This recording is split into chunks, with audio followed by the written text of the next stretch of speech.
விநாயகர் சிலையை நீரில் கரைப்பது ஏன் என்று தெரியுமா?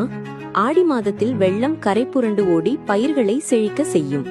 ஆடிப்பெருக்கில் ஏற்படும் வெள்ளப்பெருக்கால் ஆற்றில் உள்ள மணலானது அரித்து செல்லப்பட்டு நிலத்தடி நீர்மட்டமானது குறையும்.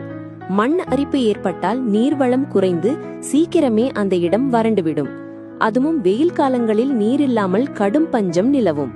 இதனை தடுப்பதற்காகவே ஆடி மாதம் முடிந்து ஆவணி மாதம் வரக்கூடிய விநாயகர் சதுர்த்தி அன்று விநாயகர் சிலையை களிமண்ணால் செய்து ஆற்றில் கரைக்கும் பழக்கத்தை நம் முன்னோர்கள் உண்டாக்கினர். களிமண்ணானது மணலை அடித்து செல்லாமல் இருப்பதற்கு உதவியாக இருக்கும். களிமண்ணால் செய்யப்பட்ட விநாயகர் சிலைகளை விழா முடிந்தவுடனே நீரில் கரைத்தால் அது நீருடன் ஒன்றாக கரைந்து ஓடிவிடும். அதை 3 நாட்களுக்கு பிறகு கரைத்தால் களிமண் நன்றாக இறுகி கடினமாக மாறிவிடும். அதை கொண்டு போய் நீரில் கரைத்தால் நிலத்தில் படிந்து நீர்வளம் அதிகரிக்கும். இதன் காரணமாகவே விநாயகர் சிலைகள் நீரில் கரைக்கப்படுகிறது.